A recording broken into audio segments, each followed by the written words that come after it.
Avec Warcraft 2, j'étais jeune, trop pour mes propres envies et choix. Je regardais mes frères y jouer avant d'y poser moi-même les mains. Je me revois alors, fier de mes stratégies, construisant ma base dans le camp d'ennemis trop mous. Je me souviens de la musique, des bruitages, je me souviens des cinématiques, je me souviens de la fin. Oh, le Seigneur des Anneaux lance à mon épopée cinématographique, mais Warcraft lance à ma passion pour le fantasy, que l'on connaît par Tides of Darkness, que l'on connaît par Reign of Chaos, que l'on connaît par World of Warcraft, ou que l'on connaît par le film Warcraft est notre hymne, Warcraft est notre fantasy.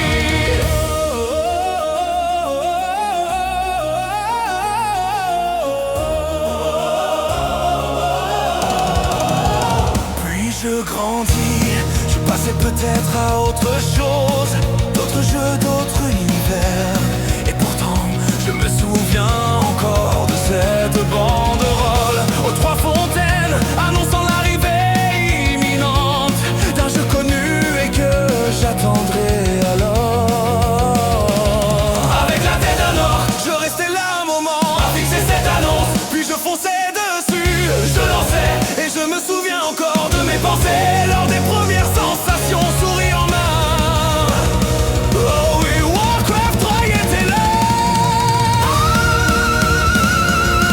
Oh, le Seigneur des Anneaux lance à mon épopée cinématographique, mais Warcraft lance à ma passion pour le fantasy,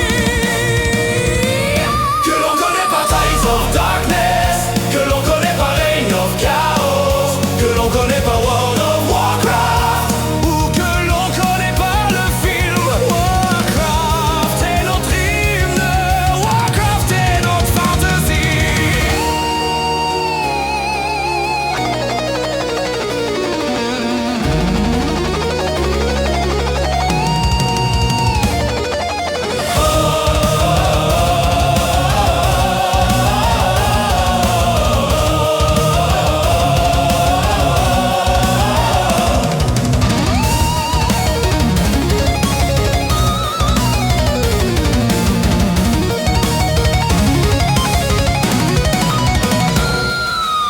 L'annonce de World of Warcraft me fit chavirer, mais pas dans le bien. D'abord une trahison, un revirement inacceptable. Mais faut savoir admettre sa défaite. Je tombais à genoux devant le jeu, mais jamais je n'osais vraiment m'y lancer, conscient de ma dépendance.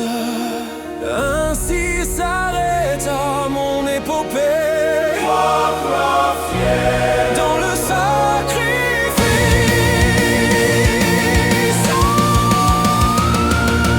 Oh, le Seigneur des Anneaux lance à mon épopée cinématographique, mais Warcraft lance à ma passion pour le fantasy, que l'on connaît par Tides of